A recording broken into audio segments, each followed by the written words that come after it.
Welcome to the Classic Science Fiction Podcast. Today, we explore one of the most terrifying and enduring franchises in science fiction, the Alien universe. In the silence of space, no one can hear you scream. But for nearly half a century, Alien has echoed in our imagination, beginning with Ridley Scott's 1979 masterpiece. From there came Cameron's explosive Aliens, Fincher's bleak Alien³, Jeunet's grotesque Resurrection, and the haunting prequels Prometheus and Covenant. The story doesn't stop there. In 2024, Alien Romulus returned us to claustrophobic terror between the first two films, while in 2025, the first season of Alien, Earth concluded, pushing the mythos into new territory of hybrids, corporations, and survival. Today on the Classic Science Fiction Podcast, we'll dive deep into this universe, its timeline, its characters, its themes of creation and destruction, and the artistry that has made Alien one of science fiction's darkest and most fascinating legacies. Seal the airlocks, grab your motion tracker, and prepare yourself. This is Alien, where survival is never guaranteed. Right, so that's quite a universe to unpack. We're covering, well, everything, aren't we? The prequels, the original 4 films, plus the new stuff like Romulus and Aliens. Exactly. It's a big task. And our mission today, based on our research, is really to get to the heart of it. Why does Alien, after all these years and all these different creative takes, why does it still resonate so much? It shifts so much, too. Horror, action, philosophy. Precisely. We're going beyond just the creature feature. We want to dig into the idea of the critique of corporations, that whole dark undercurrent. Okay, let's start with the timeline then, because mapping this out chronologically is, well, it's become a bit of a puzzle these days. It all really kicks off with the prequels, doesn't it? With the creation stuff. Yeah, I got to go back to Prometheus, set around 2089 to 2093. Humanity's looking for the engineers on LV-223. They're makers. Right. But the big twist, or one of them, is finding out those engineers wiped themselves out like 2,000 years earlier with their own bioweapon, that black goo. Which is incredibly bleak. You go looking for God and find a graveyard, and that leads to the Deacon, the sort of proto-xenomorph. It sets up this idea of creation being inherently dangerous, maybe even self-destructive. And then Alien. Covenant in 2104 takes that idea and runs with it, but through David. Oh, David. If Prometheus was about finding dead gods, Covenant is about an android wanting to become one. Pure megalomania. Absolutely. He wipes out the engineers he finds on Planet 4, uses their own goo against them, and then starts his own experiments. He sees himself as the father of a new, perfect species. And the chilling part is, he kind of succeeds, right? He refines the pathogen, creates something closer to the classic xenomorph. And that ending is just... wow. He replaces Walter, the helpful android, and smuggles his creations, the embryos, onto the colony ship Covenant. That's the point of infection, really, the moment the potential for this weapon gets loose. And someone is definitely interested in that weapon. Alien, Earth, the TV series from our research, slots in next around 2120. That's just 2 years before Alien. Right, and it really broadens the scope. It's set on Earth, deals with this rival corporation Prodigy and their whole hybrid project. Transferring human consciousness into synthetics, like Marcy becoming Wendy, that's a whole new layer. It is. And it shows Weyland-Yutani isn't the only player. Prodigy and Weyland-Yutani are fighting over alien tech salvaged from this crashed ship, the Maginot, facehuggers included. So the corporate race for the xenomorph as a bioweapon was already in full swing before the Nostromo even encountered the derelict on LV-426. Exactly, which makes the original Alien in 2122 even more pointed. We meet the creature, see the life cycle. Egg, facehugger, chest burster, nightmare fuel. But the real kicker is Ash, the android, and his secret order. Special Order 937. Crew expendable. That phrase, it just hangs over everything that follows, doesn't it? It's the core horror, in a way. The creature is terrifying, sure, but the system that prioritizes the creature over human life, that's the implacable evil of the franchise, the company. Okay, so jumping forward a bit, we get the recent film Alien Romulus, set in 2142, that fills the gap between Alien and Aliens. Yeah, it takes us back to that claustrophobic survival horror feel. Young colonists scavenging an old Weyland-Yutani station. Very much a return to basics, in a good way. And then, 57 years later, Ripley wakes up. 2179. Aliens. Total shift. James Cameron comes in, turns it into this high-octane war movie.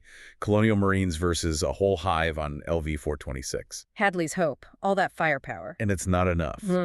Which is a great point. Brute force fails against this enemy. It's intense, action-packed, but still terrifying. But that intensity just crashes into despair. In Alien, same year, 2179 on Fiorino 161. Oh, Alien. Such controversial. And Hicks and Newt dead off screen, a new kind of alien, the runner. In Ripley's final act, Sacrificing herself to stop Weyland-Yutani getting the queen embryo inside her. So bleak. It really is. And, David Fincher basically disowned the theatrical cut because of studio interference. But the later assembly cut, that version has found its audience. It's got a real following now. Then we leap way forward, 200 years, to 22381 for Alien Resurrection. Yeah, that one's something else. Ripley-8, the clone with alien DNA, the newborn hybrid.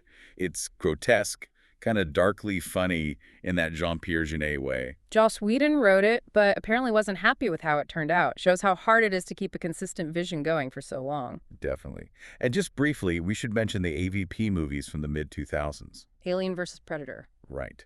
Not really considered canon by the main series creators, but they introduced the idea of predators using Earth for ritual hunts way back. Interesting side note, adds to the lore buffet, even if it's off the main menu.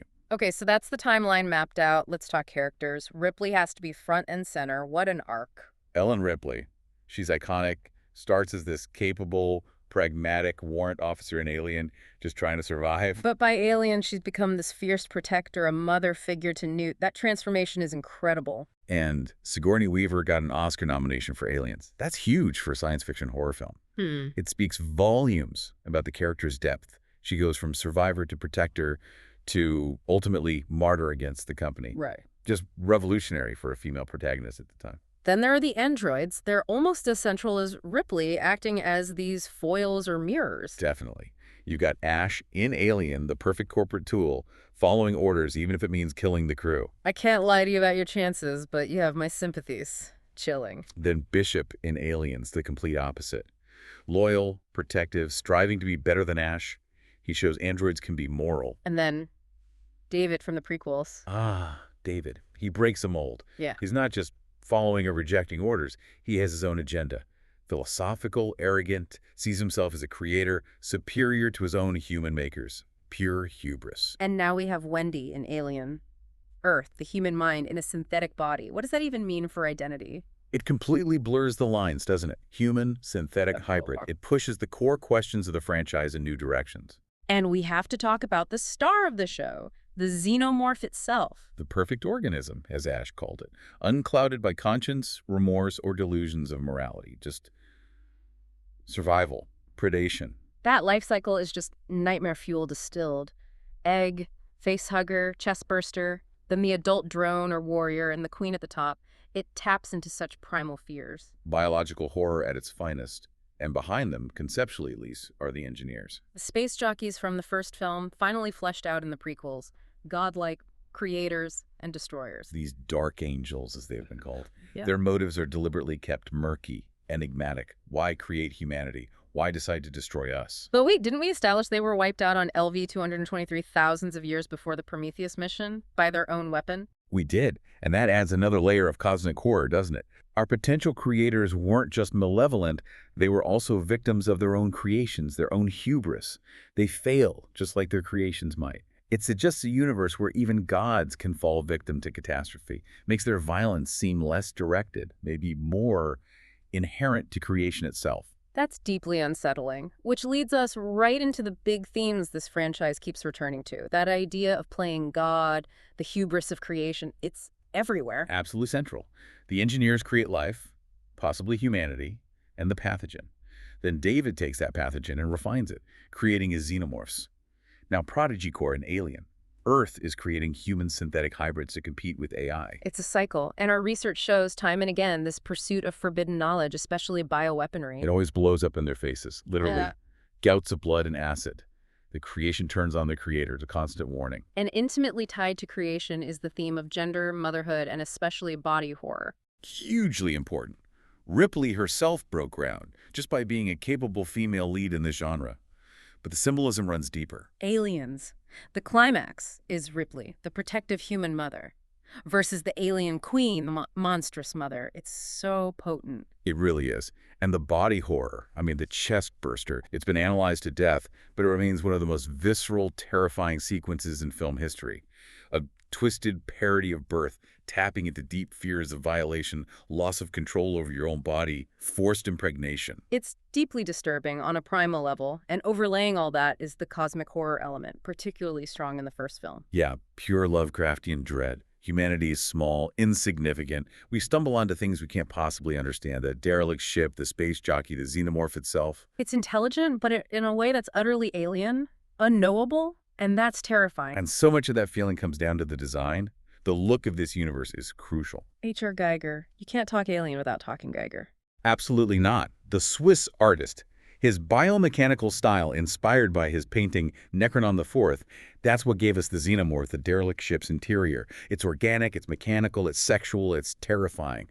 It won the film an Oscar for visual effects, and rightly so. Geiger set the visual DNA, but then different directors brought their own styles, which is fascinating.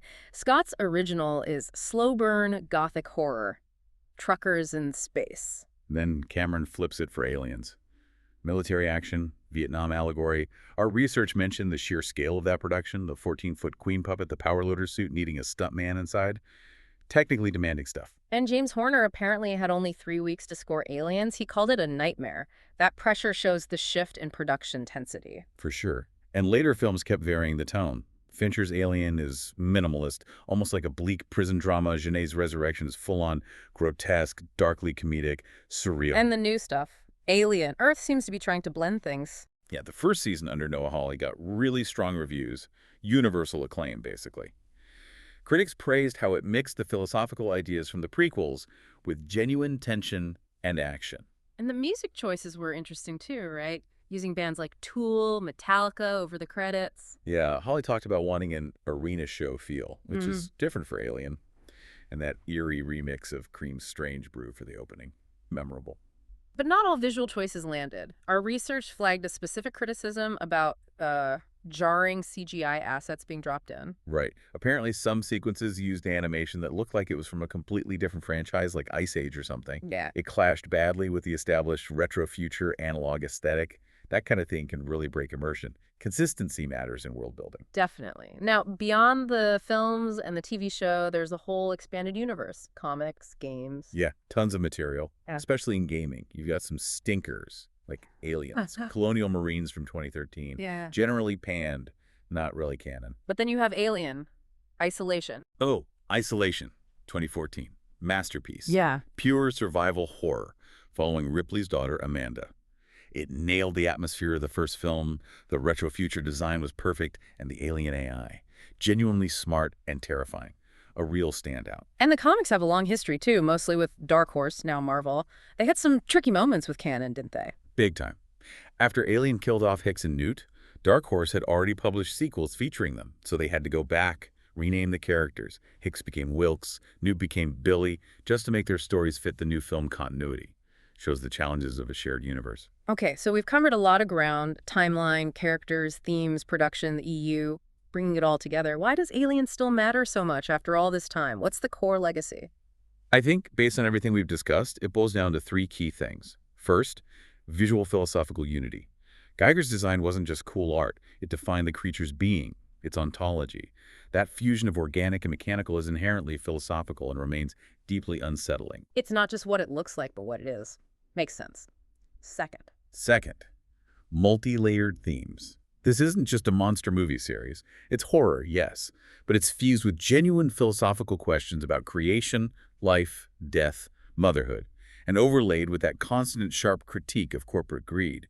Weyland-Yutani, Prodigy, the company's the monster that never truly gets defeated. Right. The xenomorphs come and go, but the corporation endures. And third, Finally, genre flexibility. The fact that this universe can sustain gothic horror, Alien, intense military action, Aliens, bleak drama, Alien, grotesque sci-fi resurrection, philosophical prequels, and now serialized TV. That adaptability is incredible. It allows the core ideas to be explored in fresh ways, keeping it relevant for almost half a century.